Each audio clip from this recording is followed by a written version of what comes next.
నమస్కారం ETV news కి స్వాగతం ముందుగా ముఖ్యాంశాలు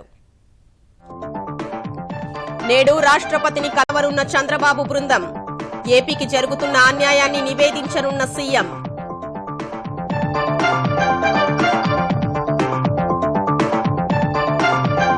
చంద్రబాబు ధర్మ పోరాట దీక్షపై జాతీయ నేతల ప్రశంసలు విభజన చట్టంలోని హామీల్ని కొత్త ప్రభుత్వం నెరవేరుస్తుందని భరోసా ఏపీకి ఎంతో చేసినా చంద్రబాబు దుష్ప్రచారం చేస్తున్నారన్న అమిత్ షా ఓటమి భయంతోనే అసత్యాలు ప్రజలకు బహిరంగ లేఖ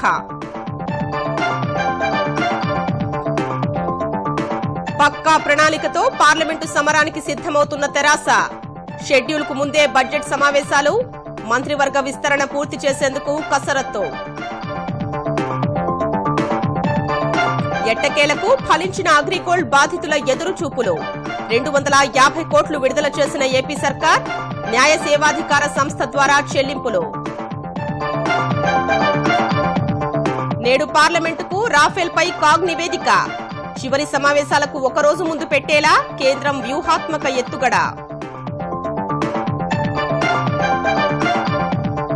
వివాదాస్పద పౌరసత్వ బిల్లు ఆమోదంపై కేంద్రం దృష్టి నేడు రాజ్యసభలో ప్రవేశపెట్టనున్న హోంమంత్రి రాజ్నాథ్ సింగ్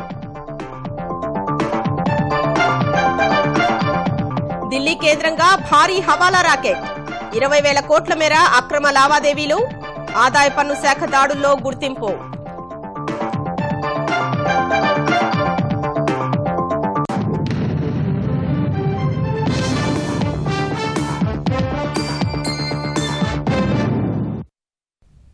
కేంద్ర ప్రభుత్వం ఆంధ్రప్రదేశ్కు చేస్తున్న అన్యాయంపై ముఖ్యమంత్రి చంద్రబాబు రాష్ట్రపతిని కలవనున్నారు విభజన చట్టంలో ఇచ్చిన హామీల్ని అమలు చేసేలా మోదీ ప్రభుత్వాన్ని ఆదేశించాలని కోరనున్నారు ముఖ్యమంత్రి చంద్రబాబు 11 మంది సభ్యుల బృందంతో ఢిల్లీ ఏపీ భవన్ నుంచి ప్రదర్శనగా రాష్ట్రపతి భవన్కు వెళ్లనున్నారు విభజన హామీలపై ప్రధాని నరేంద్ర మోదీ నేతృత్వంలోని ఎన్డీఏ ప్రభుత్వ నిర్లక్ష్య వైఖరికి నిరసనగా ఢిల్లీ ఏపీ భవన్లో 12 గంటల దీక్ష చేపట్టిన ముఖ్యమంత్రి చంద్రబాబు ఇవాళ ఆ అంశాన్ని రాష్ట్రపతి దృష్టికి తీసుకెళ్లనున్నారు ఆంధ్రప్రదేశ్కు ప్రత్యేక హోదా విభజన చట్టంలోని 18 అంశాలను అమలు చేయాలని కోరుతూ చంద్రబాబు నేతృత్వంలోని బృందం రాష్ట్రపతి రామ్నాథ్ కోవింద్ను కలవనుంది మధ్యాహ్నం 12 గంటల 30 నిమిషాలకు అనుమతి లభించింది ఏపీ మంత్రులు శాసనసభ్యులు శాసనమండలి సభ్యులు వివిధ ప్రజా సంఘాలు ఉద్యోగ సంఘాల నాయకులతో కలిసి రాష్ట్రపతిని కలవాలని మొదట భావించారు అయితే రాష్ట్రపతి భవన్ కేవలం 11 మందికే అవకాశం ఇవ్వడంతో ఆ మేరకు నేతలను తీసుకుని వెళ్లనున్నారు చంద్రబాబు బృందం ఉదయం 10 గంటలకు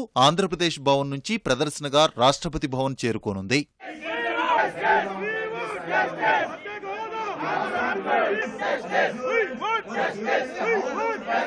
గత ఏడాది ఫిబ్రవరిలో కేంద్ర బడ్జెట్లో ఆంధ్రప్రదేశ్కు జరిగిన అన్యాయాన్ని నిరసిస్తూ ఎన్డీఏ నుంచి బయటకు వచ్చిన చంద్రబాబు దశలవారీగా ఆందోళనలు చేపట్టారు ఏప్రిల్ 20న తన జన్మదినోత్సవాన్ని పురస్కరించుకుని విజయవాడ వేదికగా తొలి ధర్మ పోరాట దీక్ష చేపట్టారు ఆ తర్వాత 11 ధర్మ పోరాట సభల ద్వారా ఆంధ్రప్రదేశ్ రాష్ట్రానికి మోదీ సర్కారు చేస్తున్న అన్యాయాలను చంద్రబాబు ప్రజలకు వివరించారు ఎన్డీఏ ప్రభుత్వ నిర్లక్ష్య వైఖరిని జాతీయ స్థాయిలో ఎండగట్టడమే లక్ష్యంగా ఢిల్లీ వేదికగా ధర్మ పోరాట దీక్ష చేపట్టారు మోదీ సర్కార్ నిర్లక్ష్య ధోరణిపై విరుచుకుపడ్డారు ఒక రాష్ట్రం ప్రాంతం పట్ల కక్షగట్టి అన్యాయం చేసినప్పుడు ధైర్యంగా ఎదుర్కోవాల్సిన బాధ్యత అందరిపై ఉందన్న చంద్రబాబు చలిలో ధర్మ పోరాట దీక్ష చేయాల్సిన పరిస్థితులు తెచ్చిన కేంద్రాన్ని నిలదీయాలని పిలుపునిచ్చారు ప్రధాని మోదీ ధర్మాన్ని మరిచారని దేశాన్ని పాలించే అర్హత కోల్పోయారని విరుచుకుపడ్డారు నేను ఆ రోజు కూడా ఎప్పుడు కూడా రాజీ పడలేదు నరేంద్ర మోడీ గారికి గౌరవం ఇచ్చారంటే అమరావతికి ప్రత్యేకంగా ఆహ్వానం పలికారంటే ఆయన మనసు మారుతుంది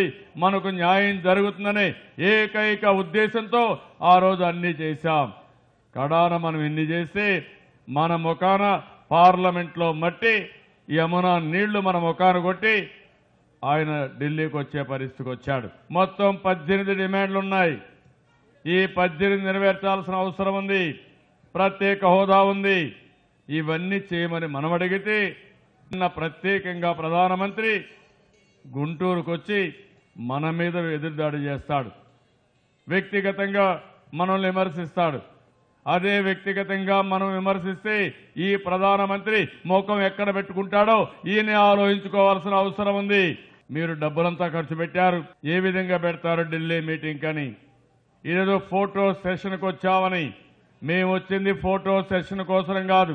మీకంటే మించిన నటుడు భారతదేశంలో ఎవ్వరూ లేరు. ఆ విషయం మీరు గుర్తుపెట్టుకోవాలి. నేను గుర్తు చేస్తున్నా, నరేంద్ర మోడీ గారికి 2011లో సెప్టెంబర్లో శాంతి, సామరస్య, ఐకమత్యం కోసం మీరు చేసిన 3 రోజుల ప్రభుత్వ ప్రాయోజిత ఉపదీక్షకి గుజరాత్లో ఎంత డబ్బులు ఖర్చు పెట్టారని అడుగుతున్నా. 1,67,00,000 ఖర్చు పెట్టారు. ఈ సమస్య సృష్టించింది, మత విద్వేషాలు రెచ్చగొట్టింది మీరే, మళ్ళా దీక్ష చేసింది మీరే. ఆ విషయం మీరు గుర్తుపెట్టుకోవాల్సిన అవసరం ఉంది. ఏపీకి జరుగుతున్న అన్యాయంపై తాను చేస్తున్న ధర్మ పోరాటం ద్వారా జాతీయ స్థాయిలో అందరి మద్దతు పొందారు. మాజీ ప్రధానులు మన్మోహన్ సింగ్, దేవగౌడ సహా 32 మంది నేతలు చంద్రబాబు దీక్షకు సంఘీభావం తెలిపారు. ఆంధ్రప్రదేశ్కు ప్రత్యేక హోదా ఇవ్వాల్సిందేనని నినదించారు. ఉదయం 8 గంటల నుంచి రాత్రి 8 గంటల వరకు చంద్రబాబు నిరసన చేపట్టగా మాజీ ప్రధాని దేవగౌడ నిమ్మరసం తాగించి దీక్ష విరమింపజేశారు. చంద్రబాబుపై జాతీయ నేతలు సహా ప్రముఖులు ప్రశంసల వర్షం కురిపించారు. గతంలో జాతీయ కూటమిలో కీలక పాత్ర పోషించిన చంద్రబాబుతో కలిసి సాగేందుకు సిద్ధంగా ఉన్నామని హామీ ఇచ్చారు. రాష్ట్రం కోసం ముఖ్యమంత్రి హోదాలో ఉన్న వ్యక్తి ఢిల్లీ దాకా వచ్చి దీక్ష చేపట్టడం హర్షణీయమన్నారు.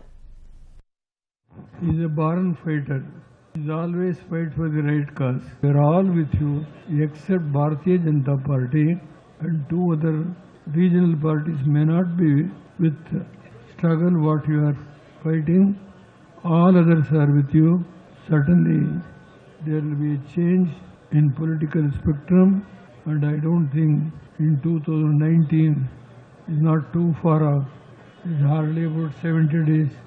May 25th there may be a new Prime Minister with you are struggling to bring all the regional parties and the national parties. हम पूरी तरह से आंध्र प्रदेश के लोगों के साथ हैं.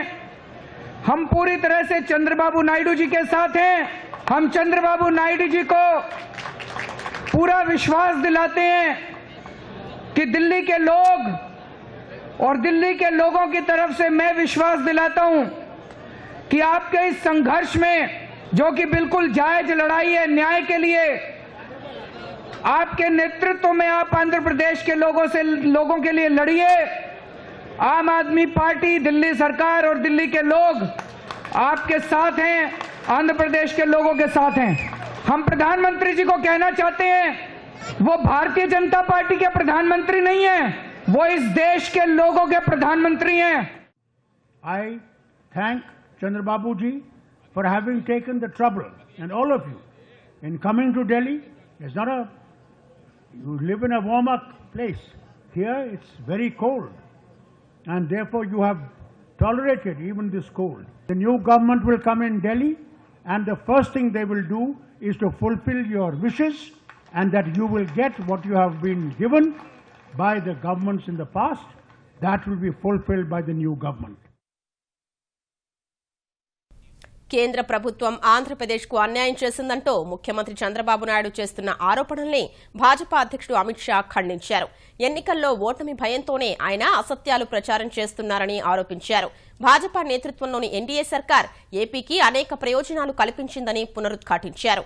ఈ మేరకు ఆంధ్రప్రదేశ్ ప్రజలకు ఆయన ఓ బహిరంగ లేఖ రాశారు. తన రాజకీయ ప్రభ వేగంగా తరిగిపోతోందని గుర్తించిన చంద్రబాబు నాయుడు మళ్లీ నాటకాలకు దిగారు. అధికారాన్ని కాపాడుకునేందుకు ఆయన చేపడుతున్న చర్యల్ని ప్రజలు గుర్తిస్తారు. ఏకపక్షంగా, అశాస్త్రీయంగా రాష్ట్రాన్ని విభజించిన కాంగ్రెస్తో చేతులు కలిపినందుకు ఆయనకు గుణపాఠం చెబుతారని ఆయన మండిపడ్డారు. ఏపీకి ఎన్డీఏ ప్రభుత్వం ప్రకటించిన ప్రత్యేక ప్యాకేజీని అసెంబ్లీలో కొనియాడిన చంద్రబాబు ఇప్పుడు పూర్తిగా భిన్న వైఖరిని తీసుకుని ప్రజల్ని తప్పుదోవ పట్టిస్తున్నారని ఆక్షేపించారు. పోలవరం మౌలిక సదుపాయాల కల్పనతో పాటు ఇతర అంశాల్ని ఆయన లేఖలో పొందుపర్చారు. ఆంధ్రప్రదేశ్ కోసం కేంద్రం ఎంత చేసినా ఏమీ చేయలేదంటూ చంద్రబాబు చెప్పేదే ప్రజల్లోకి ఎక్కువగా వెళుతోందని భాజపా ఏపీ అధ్యక్షుడు కన్నా లక్ష్మీనారాయణ అన్నారు. ఆంధ్రప్రదేశ్ ప్రభుత్వ యంత్రాంగం ప్రధాని నరేంద్ర మోదీ సభకు ఎన్ని అడ్డంకులు సృష్టించాలని చూసినా సభ విజయవంతమైందని చెప్పారు. ఆంధ్రప్రదేశ్లో కేంద్ర ప్రాజెక్టుల కాంట్రాక్టుల నుంచి చంద్రబాబు కమిషన్లు తీసుకుంటున్నారని కన్నా ఆరోపించారు. ప్రజల సొమ్ముతో ధర్మ పోరాట దీక్షల పేరిట దొంగ దీక్షలు చేస్తున్నారని విమర్శించారు. ఎయిర్పోర్ట్ కాంట్రాక్ట్ తీసుకొని కమిషను, నేషనల్ హైవేస్ కాంట్రాక్ట్ తీసుకొని దాంట్లో కమిషను, ఆయన కొడుకు. ఎయిమ్స్ కాంట్రాక్ట్ తీసుకొని దాంట్లో కమిషను. రాజధాని స్విస్ ఛాలెంజ్ పేరుతో సింగపూర్ రోడ్డుకి అమ్ముకొని 53,000 ఎకరాల భూమిని రైతులు పొట్టగొట్టి తీసుకొని దాని మీద నువ్వు వ్యాపారం చేసుకుంటున్నావు. ప్రత్యేక హోదాతో ఏమొస్తుందని అసెంబ్లీ సాక్షిగా ప్రకటనలు చేసిన ముఖ్యమంత్రి చంద్రబాబు ఇప్పుడు ఢిల్లీ వెళ్లి దీక్షలు చేయడమేంటని ఏపీ ప్రతిపక్ష నేత జగన్ విమర్శించారు. అనంతపురంలో నిర్వహించిన సమర శంఖారావం సభలో ఆయన పాల్గొన్నారు. 4 ఏళ్ల పాటు భాజపాతో కలిసి ఉండి ఎన్నికల సమయంలో కేంద్రంపై పోరాటమంటూ హడావిడి చేస్తున్నారన్నారు. రానున్న ఎన్నికల్లో తెలుగుదేశం పార్టీ ఓటుకు 3,000 రూపాయలు ఇచ్చేందుకు సిద్దమైందని, అవిస్తే వద్దనకండని, 5,000 కావాలని డిమాండ్ చేయండని జగన్ ప్రజల్ని కోరారు. చంద్రబాబు నాయుడు గారు ఎన్నికలప్పుడు ఆయన ఇస్తా ఉన్న 3,000 రూపాయల డబ్బు, ప్రతి చేతిలో పెట్టే 3,000 రూపాయల డబ్బుకు మోసపోవద్దని చెప్పండి. ఆ ఇచ్చిన 3,000 రూపాయల డబ్బు కూడా రేపొద్దున చంద్రబాబు నాయుడు గారు ఎలా ఇస్తాడో తెలుసా? దేవుడి మీద ప్రమాణం కూడా చేయించుకునే కార్యక్రమం కూడా చేస్తారు. చంద్రబాబు నాయుడు గారు 3,000 డబ్బు ఇస్తే వద్దు అనొద్దండి. 3,000 డబ్బు అంటే కుదరదు, కనీసం అంటే 5,000 కావాలి అని చెప్పి గట్టిగా అడగండి. డబ్బులు తీసుకోండి, ఈ రాక్షసుడికి మేము ఓట్లు వేయము అని చెప్పి మనసులో అనుకోండి చాలు. పార్లమెంటు ఎన్నికల షెడ్యూల్ వచ్చే నాటికి అన్ని చక్కబెట్టేందుకు తెలంగాణ ప్రభుత్వం సిద్దమవుతోంది. బడ్జెట్ సమావేశాలు, పెండింగ్ బిల్లులు సహా మంత్రివర్గ విస్తరణ పూర్తి చేసేందుకు రంగం సిద్దం చేస్తోంది. మంత్రివర్గ విస్తరణకు సంబంధించి రకరకాల ఊహాగానాలు వినిపిస్తున్నప్పటికీ బడ్జెట్ సమావేశాల్లోపు విస్తరణ పూర్తవుతుందని ప్రభుత్వ వర్గాలు అంటున్నాయి. వచ్చే నెల మొదటి వారంలో లోక్సభ ఎన్నికల షెడ్యూల్ విడుదల కానుండగా అంతకుముందే శాసనమండలి ఎన్నికల షెడ్యూల్ ప్రకటించే అవకాశాలు ఉన్నాయి. మొత్తం 16 స్థానాలకు ఎన్నికలు జరగనున్నాయి. ఆదిలాబాద్, నిజామాబాద్, కరీంనగర్, మెదక్ పట్టభద్రుల ఉపాధ్యాయ నియోజకవర్గాలతో పాటు ఖమ్మం, వరంగల్, నల్గొండ ఉపాధ్యాయ నియోజకవర్గాలకు సంబంధించిన ఓటర్ల జాబితా కసరత్తు పూర్తయింది. ఈ నెల 20న ఓటర్ల తుది జాబితా ప్రకటించనున్నారు. లోక్సభ ఎన్నికలకు జనవరి 1 అర్హత తేదీతో ఓటర్ల తుది జాబితాను ఈ నెల 22న ప్రకటించనున్నారు. ఆ తర్వాత ఎప్పుడైనా మండలి ఎన్నికల షెడ్యూల్ విడుదల కానుంది. ఆలోగా వార్షిక బడ్జెట్, పెండింగ్ బిల్లులతో పాటు మంత్రివర్గ విస్తరణ చేపట్టాలని సీఎం కేసీఆర్ ఆలోచిస్తున్నట్లు తెలుస్తోంది. 15వ ఆర్థిక సంఘం ఈ నెల 18 నుంచి 3 రోజుల పాటు తెలంగాణలో పర్యటించనుంది. ఆ తర్వాత బడ్జెట్ సమావేశాలు ప్రారంభం కానున్నాయి. పెండింగ్ బిల్లులు కూడా ఆమోదం పొందాలని ప్రభుత్వం భావిస్తోంది. పంచాయతీరాజ్ రిజర్వేషన్ల ఆర్డినెన్స్ స్థానంలో తెచ్చిన బిల్లును గత నెల జరిగిన సమావేశాల్లో శాసనసభ ముందు ఉంచారు. 6 వారాల్లోగా ఆమోదం లభించాల్సిన గడువు ఈ నెల 27తో ముగియనుంది. ఆలోగా బిల్లు ఆమోదం పొందాలని ప్రభుత్వం భావిస్తోంది. అందరిలో ఆసక్తి, ఉత్కంఠ రేపుతున్న అంశం మంత్రివర్గ విస్తరణ. శాసనసభ ఫలితాలు వచ్చి 2 నెలలు అయింది. రెండోమారు ముఖ్యమంత్రిగా కేసీఆర్, మంత్రిగా మహమూద్ అలీ మాత్రమే ప్రమాణం చేశారు. అప్పట్నుంచి మంత్రివర్గ విస్తరణపై ఊహాగానాలు వినిపిస్తున్నాయి. అయితే బడ్జెట్ సమావేశాల్లోపే మంత్రివర్గ విస్తరణ పూర్తవుతుందని ప్రభుత్వ వర్గాలు అంటున్నాయి. శాఖల పునర్వ్యవస్థీకరణ, ఇతర అంశాలను పరిగణలోకి తీసుకుని సీఎం కేసీఆర్ మంత్రివర్గ విస్తరణ చేపడతారని పార్టీ వర్గాలు చెబుతున్నాయి. రాజకీయ వివాదానికి కేంద్ర బిందువుగా నిలిచిన రఫేల్ యుద్ధ విమానాల ఒప్పందానికి సంబంధించి కాగ్ రూపొందించిన నివేదికను కేంద్ర ప్రభుత్వం ఇవాళ పార్లమెంటు ముందుంచనుంది. రేపటితో 16వ లోక్సభ సమావేశాలు ముగియనున్న నేపథ్యంలో ఒకరోజు ముందు కేంద్రం కాగ్ నివేదికను పార్లమెంట్లో ప్రవేశపెట్టనుంది. అధికార భాజపా, విపక్ష కాంగ్రెస్ పార్టీల మధ్య మాటల యుద్ధం కొనసాగుతున్న వేళ ఒప్పందంపై కాగ్ నివేదిక ప్రాధాన్యత సంతరించుకుంది. ఇప్పటికే ఈ నివేదికను కాగ్ రాష్ట్రపతికి సమర్పించింది. అయితే రక్షణ శాఖ ఆందోళనలు వ్యక్తం చేస్తున్న నేపథ్యంలో ధరల ప్రస్తావన ఎక్కడా చేయకుండా అంచనాలన్నింటినీ ఖాతాల్లోనే వివరించింది. 36 రఫేల్ యుద్ధ విమానాల కొనుగోళ్లకై ఫ్రెంచి సంస్థ డసోతో కేంద్రం ఒప్పందం కుదుర్చుకోగా ఒప్పందంలో ప్రధాని మోదీ అవినీతికి పాల్పడ్డారంటూ విపక్షాలు ఆరోపిస్తున్నాయి. ఈ నేపథ్యంలో ఒప్పందంపై comptroller and auditor general CAG సమీక్ష నిర్వహించి నివేదిక రూపొందించింది.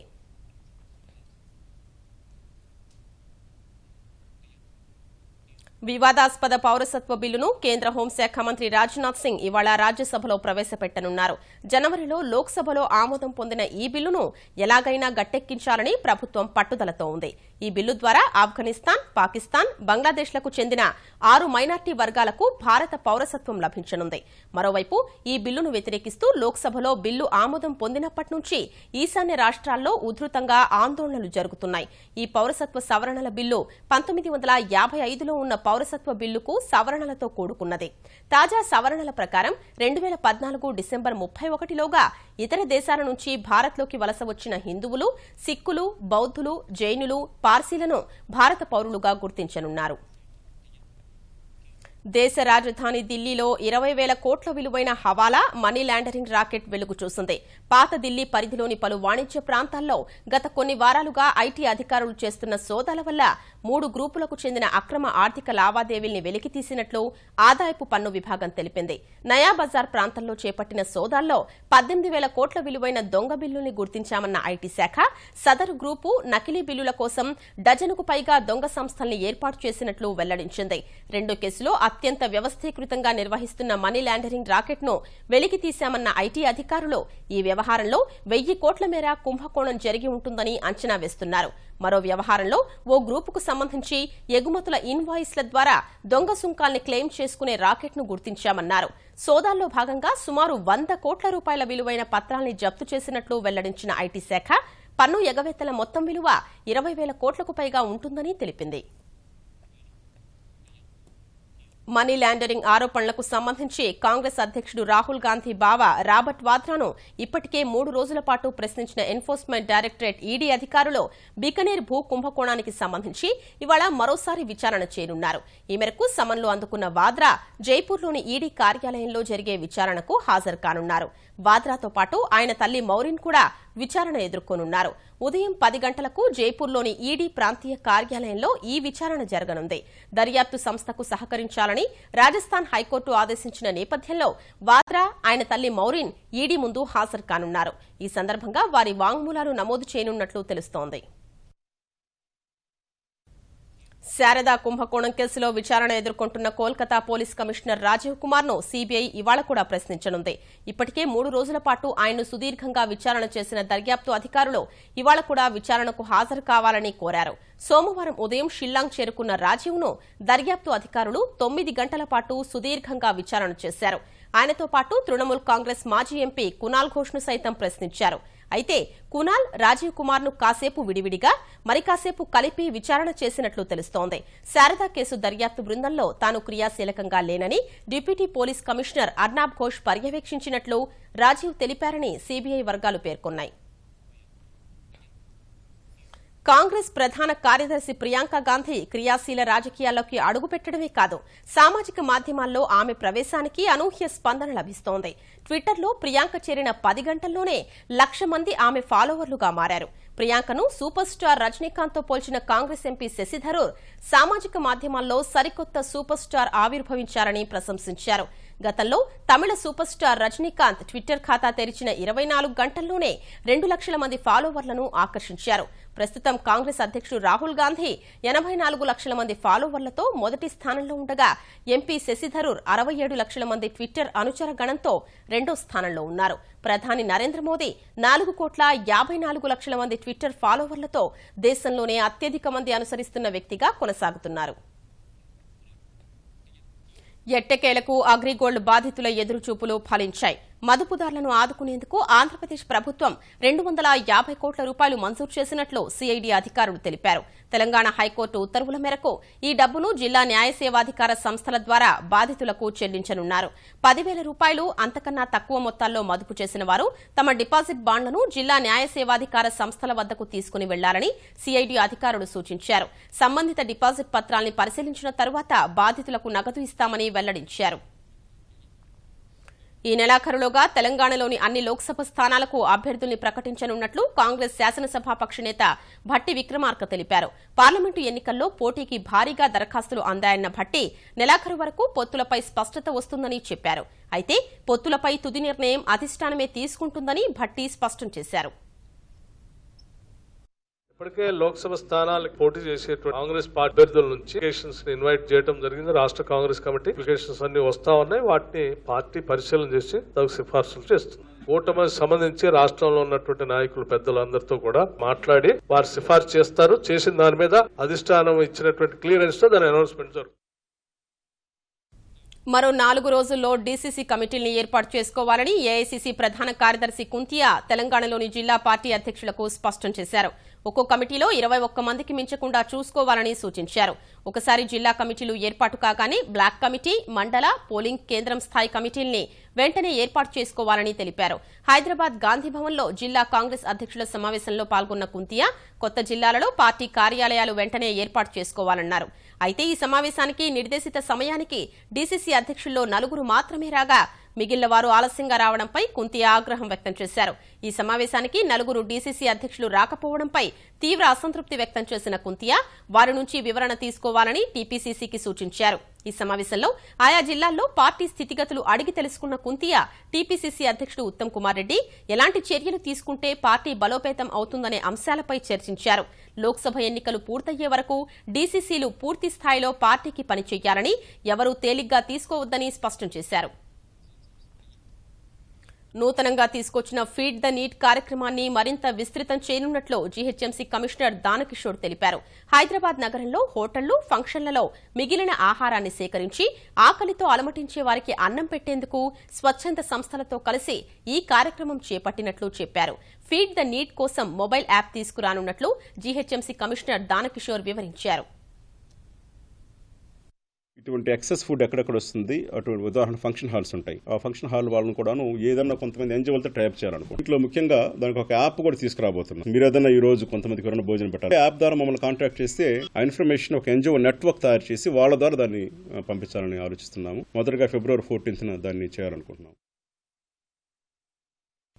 పుట్టపర్తిలో చైనా నూతన సంవత్సరం వేడుకలు కన్నుల పండుగగా జరిగాయి. ప్రశాంతి నిలయంలో 13 ఏళ్ల నుంచి చైనా నూతన సంవత్సర వేడుకలు జరపడం ఆనవాయితీగా వస్తోంది. చైనా, మలేషియా, థాయిలాండ్, జపాన్, ఇండోనేషియాకు చెందిన భక్తులు ఈ ఉత్సవాల్లో పాల్గొన్నారు. ప్రశాంతి నిలయంలోని సాయి కుల్వంత్ మందిరంలో జరిగిన ఈ వేడుకల్లో చైనీయులు సంప్రదాయ దుస్తులతో సంగీత కచేరీ నిర్వహించారు. చైనా సంప్రదాయ సాంస్కృతిక కార్యక్రమాలు భక్తుల్ని ఆకట్టుకున్నాయి.